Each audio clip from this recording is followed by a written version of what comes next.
Welcome to Casa de Milagro. December 10th. Someone from Warm Wishes is coming by the shop today. Better to turn down an offer than an opportunity. You called her? We're heading southwest this season. Why don't I show you around Santa Fe? For a little holiday fun. Let's do it. In the sun. I'm sure you'll give her lots of attention. My dad always said, know who you're getting into business with. Ain't that right, Ho Ho Jose? Ho Ho Jose! You know, there's nothing like Santa Fe during Christmas time. It makes you feel like a kid again. I decided to stay a couple of extra days. This is like one of those romantic holiday movies where the hot executive woman falls for the hunky local guy, and her best friend comes and lives with them. Would you stop it with that? Mario Lopez. This business is my family. Emerald Tubia. The best way is to show the magic you have to offer. Amy Garcia. This is your family. Now we want to be all up in your business. And Gia Lopez. I'm hoping for a Christmas miracle. Holiday in Santa Fe. Premieres Friday, December 10th. Part of It's a Wonderful Lifetime. Oh my goodness. Nice. Yay, right? Nice. Oh, really? Is it a yay? That was good. That was really, really good. All right, so I'm going to jump right into it. Welcome to Let's Get Into It. And this is a very special holiday version. It's November, but a Ho Ho Jose version. And we have Jody Hahn here with us today. Yeah. Now, before we get all into it, you could say hello, Jody. Hi. Before we get into it, I just want to let who is she, people Robert? know who. I want to let people know she's on. a really good point, Tito. Thank you. So I want to let you guys know a little bit about our guest. Jody Hahn is an Emmy-nominated television director who started her career working with sitcom writers. Is that true, sitcom writers? That's true. Like how? But how with sitcom? How did you work with sitcom I was a writers? writer's assistant. Oh, you know what? That's a hard job. It was a hard job, especially back in those days. It was almost like we were pre-computers. Oh my goodness. Okay, Not to age myself. she has directed over 150 episodes of television, probably more now, right? This is probably old. 150 episodes. You're probably like 200 episodes now, including the first ever live episode of The Connors for ABC, Call Me Kat, The Cool Kids for Fox, One Day at a Time, Fuller House, Mr. Iglesias, Alexa and Katie, Family Reunion, and of course, Ashley Garcia, right? The Expanding Universe where we met. Nice. Yeah. So that's just a little bit. If you want to let people know more about And you, Holiday feel in free. Santa Fe. Oh You my God! never- Well, that's what I'm I saying. think You he just- was probably trying to lead up to that. That's what I was waiting for. Well, yeah. what you just heard was the trailer to Holiday in Santa Fe, right? You couldn't see it, but you could hear it. And probably by now, you'll be able to catch it on social media, on Mario Lopez's Instagram, or Jody Hahn's Instagram, or mine, or Tootie's, or Davy Dave's for sure, or Ann Lewis Roberts. You can catch her too. But the interesting part about our guest today is that her and I and Mario and Tootie and Davy Dave, we all worked on a show called The Expanding Universe of Ashley Garcia, where I saw you direct and where we sort of met. And I think it's how we sort of came about talking to you about directing Holiday in Santa Fe, because how many Ashley Garcias did you direct? I did the pilot and 3 episodes. So a total of 4 episodes. Yeah. Okay. So I got to sit and watch you a lot. I really loved sitting back there and watching you do your thing. And when that ended and we started working with Lifetime on these Christmas movies, you were like the first name that popped up. And I remember thinking, I'd love to work with her. I think she'd be terrific on a movie. And then, it became a possibility and it happened. So I would just want to tell you how neat it was to watch you work. Well, thank you. But for me, from my perspective, my whole career had been in sitcoms. Is this thing on? My whole career had been in sitcoms. So when you came to me and said, we're interested in having you do a movie, I was like, why would they ask me? I work with 4 cameras. This is what I've always done. Although I did do a short film because I wanted to get into single cam. So I did do a short film. But other than that, I had never done a movie before. So for you guys to come to me and say, we think you're you'd be a great fit was, it was really flattering, you know? And so, but then when we talked more about it and you said, these are the reasons why we thought of you, then it was making more sense to me. Yeah. Well, I mean, look, Tootie, Davy Dave, we talk a lot about independent film, right? Yeah. And I think when I saw you work, and I mentioned it to Mario, and Mario was almost stepped on my line and was like, "Yeah, definitely, no, absolutely, let's go, let's talk to Jody." But I think what I saw, that you had this vision to move quickly, to move efficiently. Right. And I found that really impressive too, especially on little films. You have to be on top of it because you got 16 days. You really can't work the crew 14 hours. That doesn't happen on our movies, right? It's a 10-hour day. Right. Maybe. Did we ever go more than 10? I don't think so. No. So we don't do that, right? So Right. we got to work comfortably and make sure that it happens. So I saw you doing all that, and I thought that's what a small movie needs to look like. And I think you would do a great, and you did do a great job. It's amazing. Well, for me, really, what it was it was about knowing how to edit. It was about knowing what do you need when to tell the story, right? And not getting too precious with, I mean, we had beautiful shots, but, Ryan Galvin, our DP, was absolutely phenomenal. And he taught me so much just working with him. But, it's more about, like I said, telling the story, knowing what you need to make it work, to evoke some sort of emotion, that kind of thing. And I learned that doing sitcoms because, again, we work, in a shorter amount of time. You've got 5 days to do an episode, and making decisions quickly and on the fly. And you got to be able to roll with it. Yeah, and you definitely did that. I mean, we're it's like being in the wild, right? I mean, you shoot multicam, and you're in like this. You drive to parking lot every day, and you get out to a studio every day, and you go to like this really nice room, and there's food everywhere, right? And in independent film, like you put the craft service table wherever you can put it, and you park wherever you can park, and you get in there, and all of the elements, the traffic, the noise, the people honking, the people yelling, all of that is what you have to deal with. There's no like shut that down, right? It is. But that's what made it so much fun. Like, to me, that was the best part. For a little while. It was so much. But how about the fact that like my jacket is seen in like so many different scenes because I was like, here, just put this on. Just pulling random people in and just saying, it's got to look like winter. Here, put my jacket on and now do a cross and do a thing. I didn't even notice. Oh yeah. I noticed my son in every scene. Your son, but that was, it was just so much fun. That part of it was. I think there's something to be said for multicam. Like what's going on in a director's head in multicam in my opinion, seems to move perfectly into a quick schedule, like an indie TV movie schedule. It was impressive. It was impressive to watch you work. And, the other thing, look, if you're a director out there and you're thinking about, working in whatever medium, right? Because now it's not like, oh, you're only this producer or you're that director. Like that's not, it's about, we talk about this all the time. It's content now. Yeah. Right. So you're producing a story that has an arc, like whether it's 4 cameras or 1 camera or 2 cameras, What do you prefer now, Jody? After doing your first feature, you know what? film? I love both of the mediums for different reasons. I definitely want to do more movies. For me, it was such a out of my comfort zone situation. Like really, I only knew you and Mario when we started, right?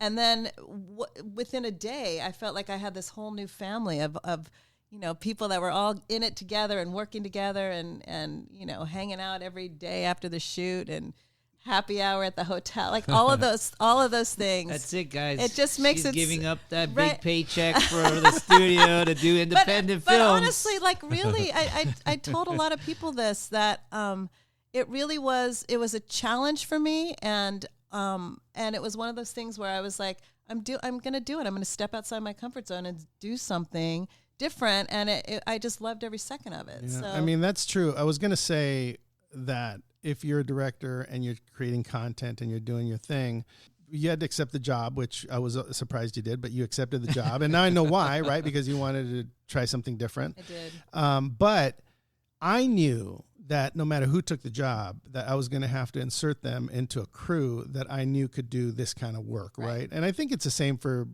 multicam. Like you can't just hire people completely different, right, or separate from the work that you do. They have to know how to do it, and sometimes having them work together or having work together is a lot better.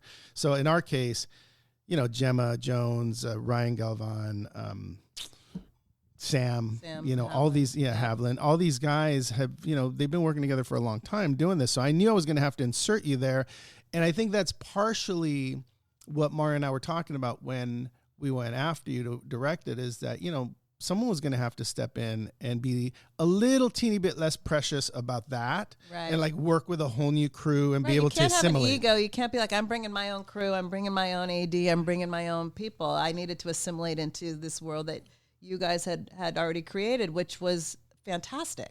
Yeah, You know, well, you I fit mean- perfectly. People loved you. Oh, In wow. fact, everyone said they would say all the time. I don't want to name exact people, but they would say, I want to work with Jody on every movie. Yeah. Well, they were surprised it was my first movie. Yeah. Which to me, that was like the I biggest was. compliment I ever. was too, I was yeah. like, wait, Yeah. what? Yeah. No, they were like, we thought you've been doing Seasoned pro. Well, and it's funny because when I first talked to Ryan on the phone, and I had never met him before, the DP, and we're talking about cameras, and I kept saying, well, I'm going to need a second camera. I'm going to need a second camera, right? I kept going on and on. He's like, I don't know if you're going to get a second camera. I'm like, no, you don't understand. Like, in my mind, I'm like, I really need 4, but no, I'll settle for 2. And he's like, yeah, I don't know if that's going to happen, but, and then ultimately, no, we didn't have that second camera, but it was funny because my perspective, coming from multi and then talking to Ryan on the phone was, he's going to know I don't know what I'm doing. He's going to know, like, I've never done a movie. He's going to be like, who is this woman?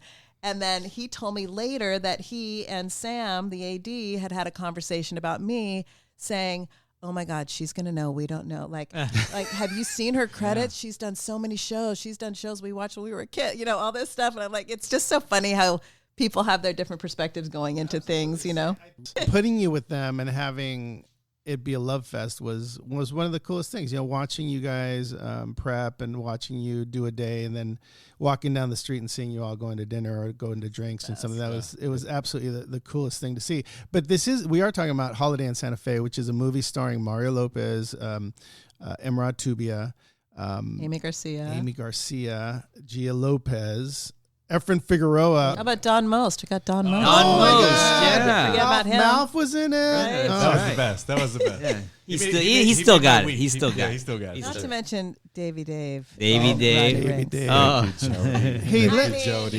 let's talk about that for a second. You know what's interesting, though? You just said how you were afraid that they were going to know that you didn't know, and they thought – that's so funny because Anthony Hopkins, I read a thing, and he said the same thing, even to this day. Really? Like, he's constantly in fear that people are going to figure out that he's not that good of an actor. Isn't that so Isn't that funny? crazy? He's terrific. And he's won Oscars. He's incredible, but he... By the way, congratulations! Yes. Oh, You thank were you. with Made in Mexico. You guys were in Santa Fe, but Made in Mexico was on Access Hollywood yesterday. Yeah. Or it's yeah, going to yeah.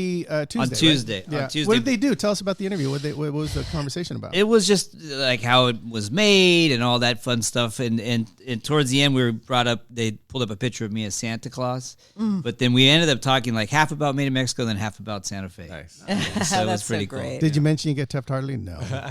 No, I didn't, because Lopez just kept it was supposed to be Lopez, Kit, and me, and Lopez was like looking at me, and he had that like look where he's kind of like smirking, and I was like, "What?" You know what I mean? That's messed up. Because he's trying to get in my head, and I was like, I wasn't gonna let it happen, and I already knew the questions, and I knew everything. It was all planned. Just trying to get you off your Yeah, game. and Kit was like, "Tootie, this is so great. I'm so proud of you. And I'm like, "Hey, he's all, Kit, can we trade?" And she's like, "Why?" He's like, "Just because I think it'll be better if I'm next to him." And as soon as we start, he's like, "Tootie," and he starts hitting me. I'm like, "Dude, settle. Like, what are you doing? We're on TV, Like, Holmes. let me explain." And I start talking about it. He's like, "Hurry up, sound bites. I'm like, I said hi, my name. What do you mean sound bites? So it was good. It was fun. Everybody liked it, and like the producers, and it ended up being really a good, funny interview. The camaraderie was probably the funniest part of it all. But we did go into, they pulled up pictures of Santa. I saw that. Santa Fe Yeah. and me as Santa Claus, and and I said I had like 4 roles actually. I'm kind of like the go-to, like, Tootie, you're gonna play this role, and I was like, okay, cool. And then the next day they're like, no, you're not playing that. You're gonna play this. And I was like, okay, no, why don't you do this instead? And so it goes back. So you weren't originally doing Santa. No. But that's my favorite thing about independent film, right? Is that you have like all the parts that are set, and then you have like these straggling parts that you could give to Stragglers, friends, thanks. to people that you like, to Right. people that are good, that are going to be there, right? You don't have to. So Tootie got one. Dave got to be the chili pepper guy. Maybe Dave killed it. Center of the Sun hot. Center of the sun. So here's the deal. Here's the deal. That should be your intro These from now on. chiles He still remembers his range line. from mild to center of the sun hot. There you go, Davey. We got to wear gloves and sign a waiver. Ooh, sounds dangerous. I want you to introduce yourself like that. Chile pepper. I loved how Chile Emrod said pepper. chile pepper contest. However, I was supposed to be the mariachi guy in the, That's right. in the town center in the plaza, but Right? Oh, it's so much fun. It's so much fun. It was fun. Well, I will say this, the movie's beautiful. I mean, Christella wrote a great script. Yep. You did a great job directing it. The cast, I thought, was Amazing. terrific, and the subject matter is really unique and different. And I know that Lifetime's very proud of it, very happy with it. So we're looking forward. That comes to Lifetime on December 10th. Yeah. Here's the one thing I will say. If you're listening to this on the West Coast, last year I did, Feliz Navidad, and I went to watch it at 7:30, and of course it had aired at 5:30. So I completely missed the movie. So just check your local listing. I think it says 7:30, but I believe that is could be 5. East. Yeah, I think it's East Coast time. Might be going off at 4:30 or 5:30. Well, I'm setting my DVR there. But we did do a lot with a little. There was nothing we missed. A lot of crew members' kids. A lot of crew members' kids sitting on Santa's lap and Yeah. running around. Here's the other thing. If you're a director, you got to be really willing to do things on the fly. I remember we wrote a scene.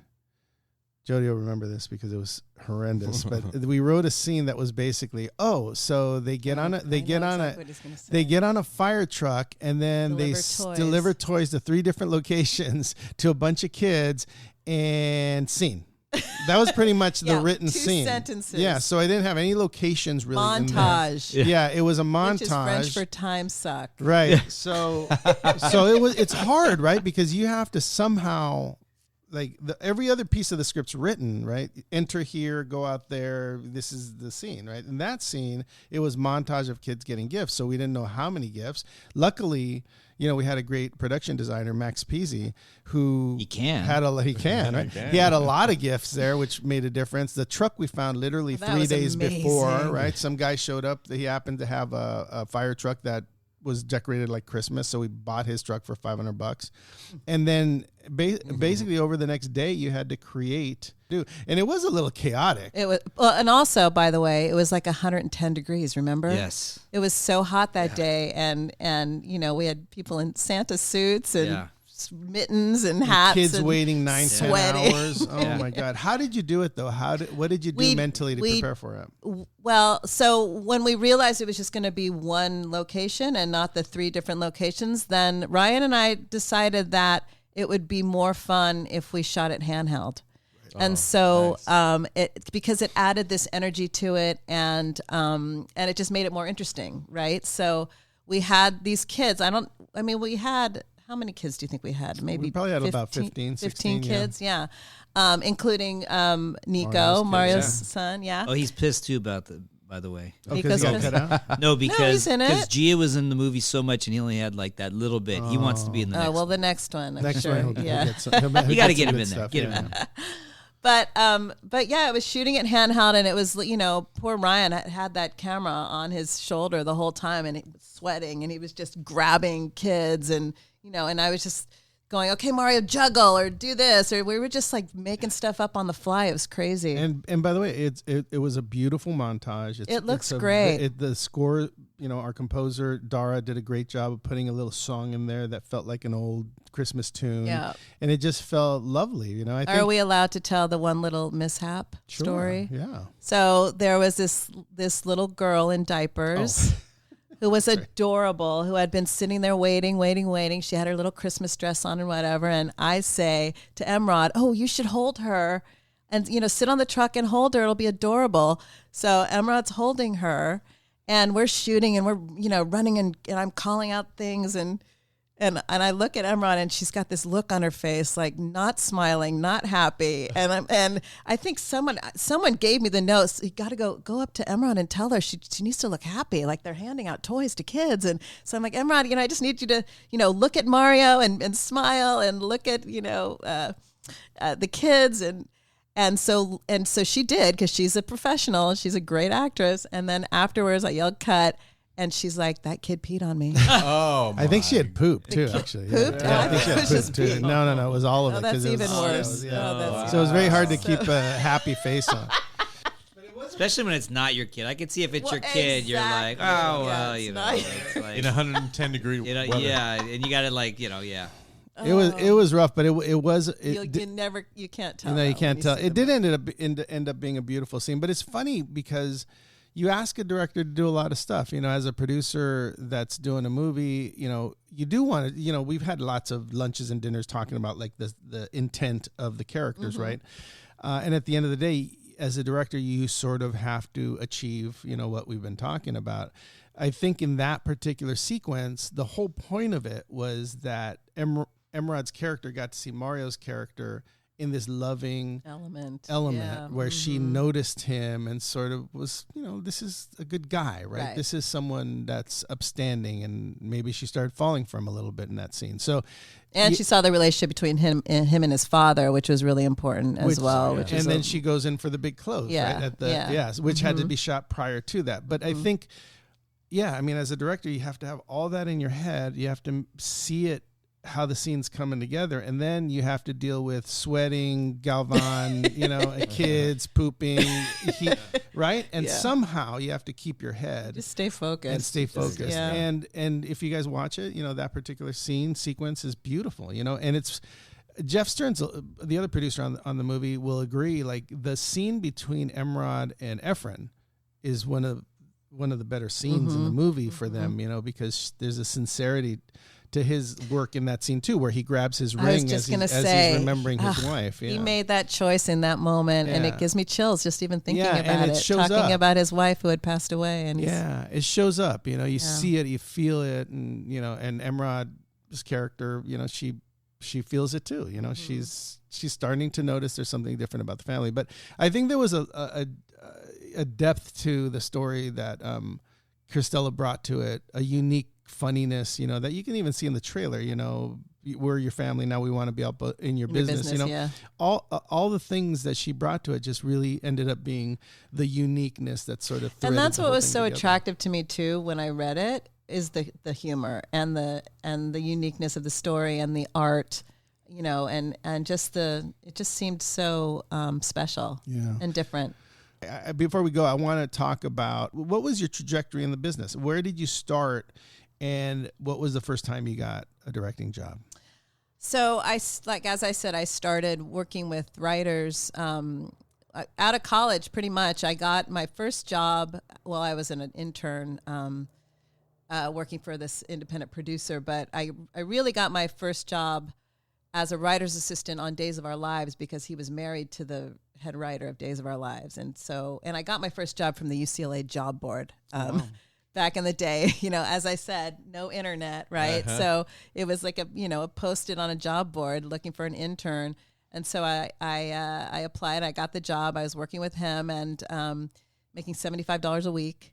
And he was married to the head writer of Days of Our Lives, and she needed an assistant. And so he said, why don't you split your time between working with me 2 days a week and working with her 3 days a week? So I'm working now 5 days a week for $75 a week. But it was my foot in the door, working on this soap opera. And I was doing research, and, they'd say things like, we want to kill off a character at the beach. What would happen if they stepped on a jellyfish or what, you know? So I do the research and I tell them, I track story arcs and stuff like that.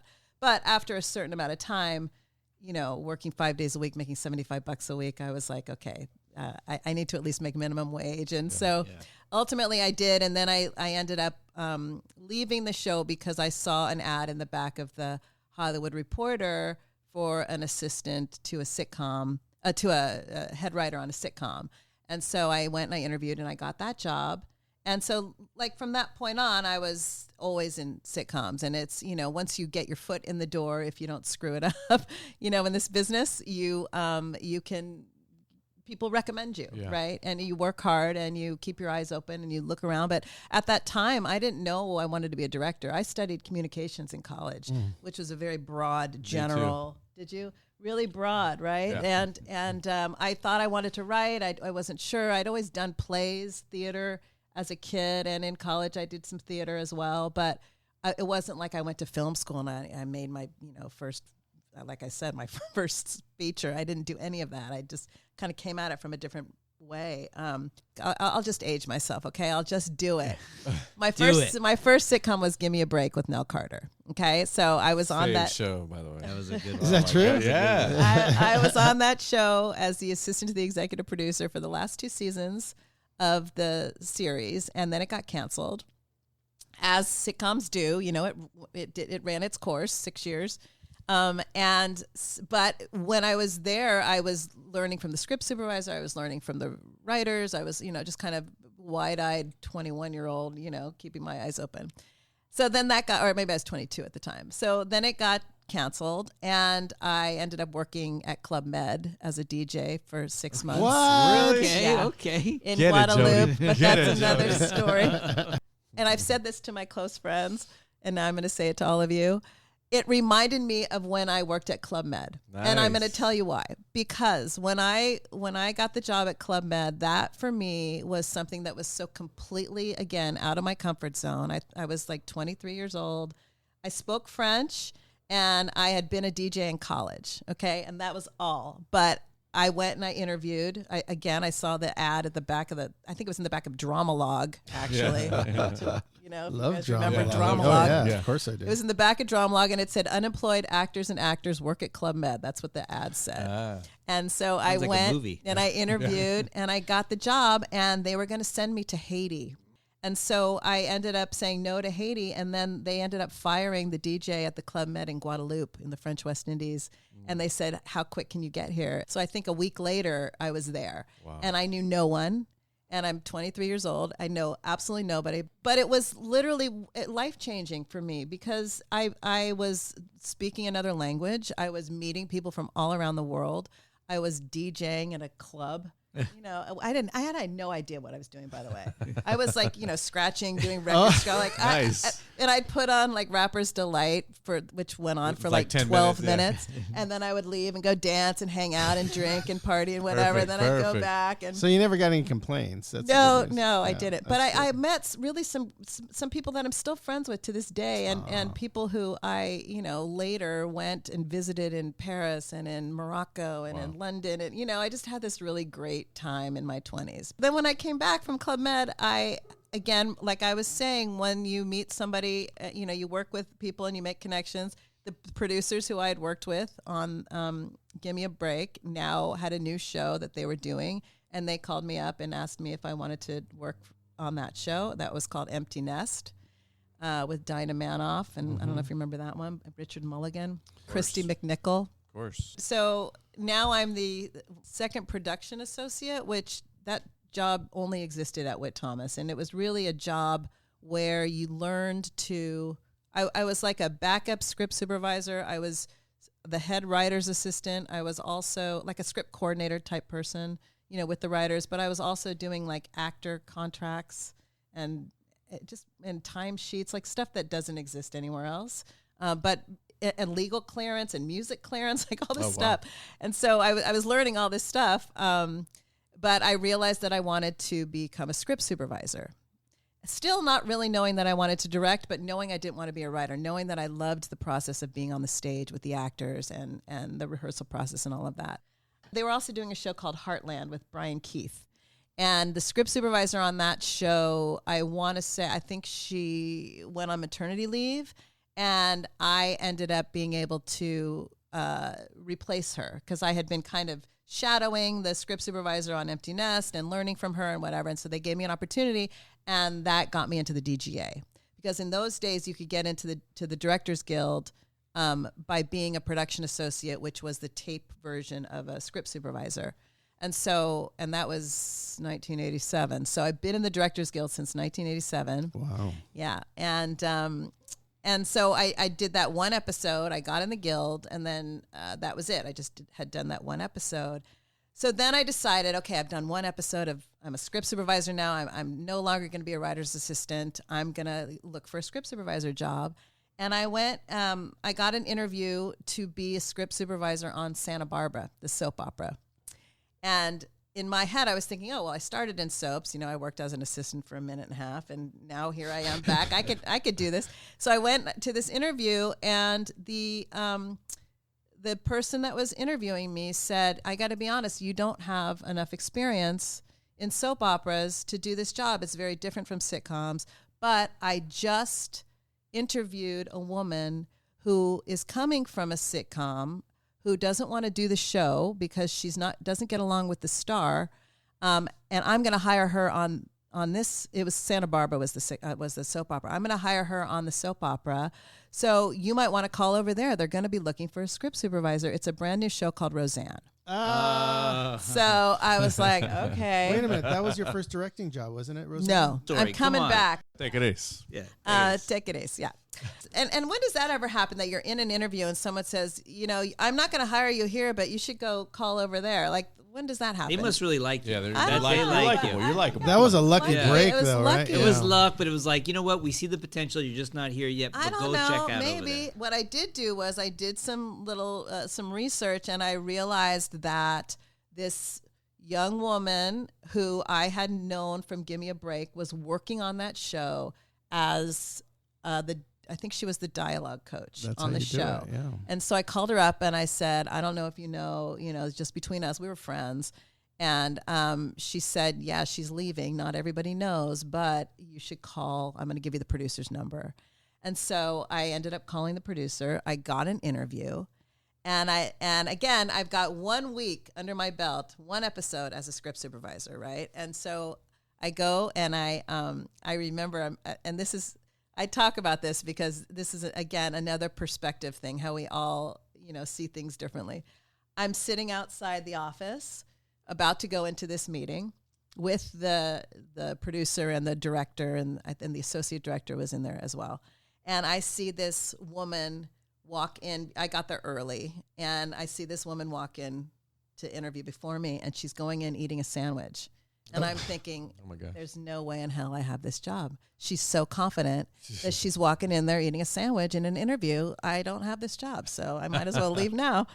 But I ended up going in there, and I click with the associate director, who's Gail Mancuso, who to this day is one of my closest friends. She's a 2-time Emmy-winning director for Modern Family. She's a fabulous director. Amazing. Yeah. And she was the associate director, and the actual the director was John Pasquin, and the line producer was Al Lowenstein. And so we're in there, and Gail and I just clicked, and we were talking about how I was going to be leaving to go on a ski vacation, and she skied, and I don't know, it's just one of those things where we just kind of clicked on a personal level, and so they ended up hiring me. Nice. And so that was my first real entree into working with amazing actors, amazing directors, and really, a learning on the job kind of experience, because I was on it for 4 years as a script supervisor and then left to become an associate director, which was the next move up. And so it was really there that I decided that I wanted to direct. And it was because I was there watching Gail and these directors and going, yeah, I want to do that. Was there an associate director on Ashley Garcia? Yes, it was Carl Lawton. Was he the guy that was walking around with the? Yes. Okay, yes, cool. yes, yes. I didn't even know. I Well, wasn't and the sure. associate director, for people who don't know, is a job that only exists in multicam, because Right. you are the person who is the conduit between the director and the camera operators. The coverage that the director has laid out, you're getting, but you're also getting additional coverage for the editor. Super important for newer directors coming in. It is the director's job to create the shots, to come up with the plan of what all the shots are.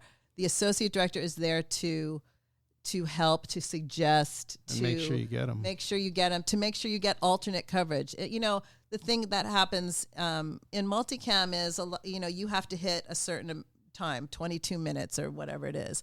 And a lot of times these writers will write too long, right? So you'll go into a show 5 minutes long. So now you need to be able to take 5 minutes out of that show. And there are ways to do that without making the show look all chopped up. And so an associate director will do things like, get a clean entrance of a character coming in a door, or a clean exit going out a door, because you could always cut to that shot and then you could go somewhere else in the scene. Like an edit reference. Like an edit, and it wouldn't look like somebody jumped across the room, or, a huge chunk of material was lost. Yeah. So you did that. So you did that show for 4 years, and did it get canceled? No, Amazing. I left because, again, I was like super confident and cocky when I was younger. And I was like, now I'm going to be an associate director. I'd done this job for 4 years. I'm ready to move on. And so I did, actually. I left the show to become an associate director on another show. And Gail had moved up to director at this point. And then the stage manager, who's the first AD, but in tape it was called a stage manager, he bumped up to associate director. So, there were two of us kind of vying for the same job, but he had been there longer, he had more experience, so he got the job there, and I had to leave to go do that job. So once I moved up and became an associate director, that's where I stayed for almost 20 years. Wow. A long time. But while I was an associate director, I started directing, and I was directing, a lot, but it wasn't, I didn't get to the point where I could say I'm only going to direct until like 2012. Wow. Yeah. It's funny. We had a conversation about this. Do you remember that when we were walking in Santa Fe, we were going, and you just said you had to dive in. You were like, because you kept getting all these gigs. Yeah. For associate directing, and you wanted to direct, so you started passing on them to get what you wanted. And that's the thing. It's about you had to jump. You had to. I don't want to sound all hippy dippy, but a lot of it was manifesting. It really was. It was like me, or just putting it out to the universe and saying, "I'm a director. I'm only going to direct." Because what happened for me was, and you asked me, my first shot at directing was in 1996, and that was on a show that Amy Sherman Palladino created called Love and Marriage for Fox. And she gave me that opportunity because I knew her from Roseanne. She was a staff writer on Roseanne, and then she'd created the show. So she gave me a shot. That's neat. My first time directing, yes. Although I don't know that it ever aired. That show got canceled like in between. In those days, we did two shows, a dress show and an air show, and they canceled it in between both those shows. Oh, my gosh. Yeah, so I don't think it ever aired. But I had the experience then, and I went on to the next thing. But again, it was that thing where, I was super valuable in that associate director position because you could bring anybody in and I could help and cover them.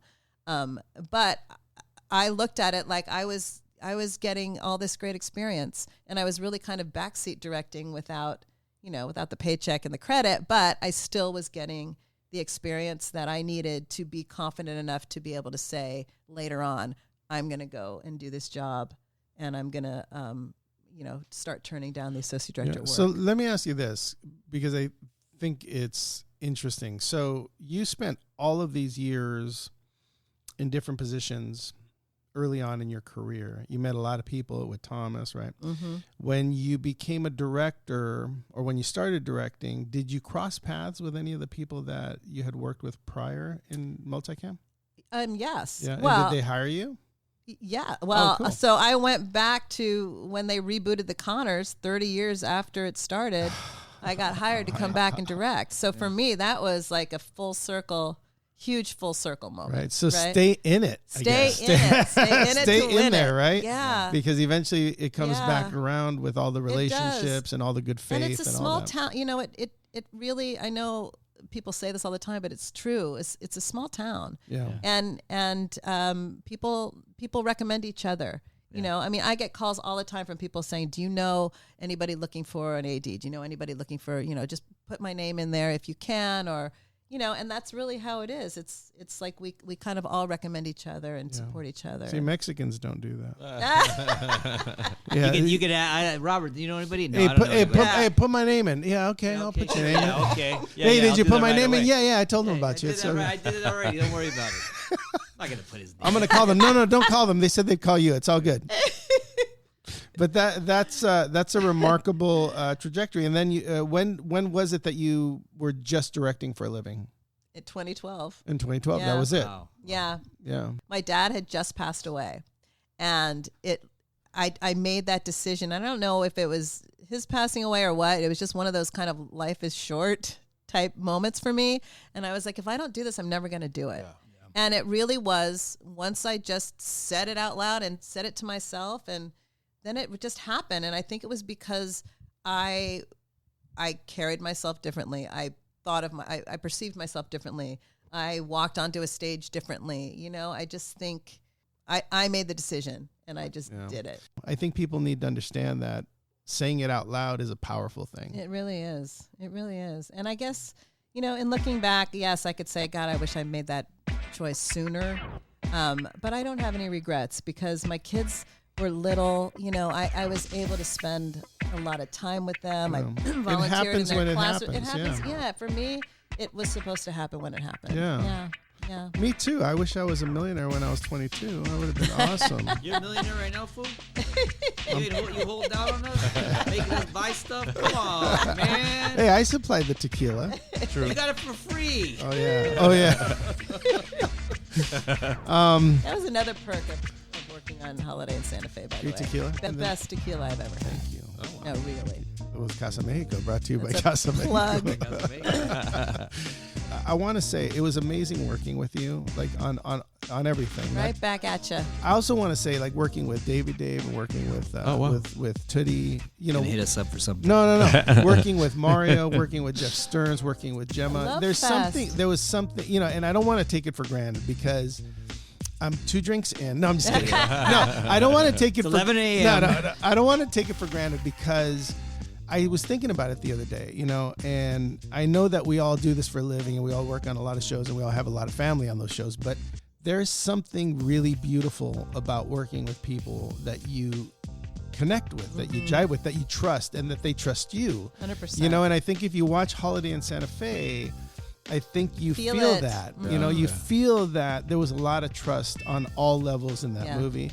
So I'm really proud of what we did. I'm really happy we got to do it. You know, I hope we get to do it again. Me too. But thanks for being here. Thanks for sharing your journey with us. Thanks for going down memory lane with these foods. Yeah. Thank you. Thank you, Jody. Thanks for having me, you guys. It was so much fun. And let's do it again sometime. I would love it. All right, cool. We'll see you next time on Let's Get Into It. Robert's a millionaire? Yes. You're so good. You're really? good. Thank Yeah, you guys are great podcasters. Holiday in Santa Fe premieres Friday, December 10th. Part of It's a Wonderful Lifetime.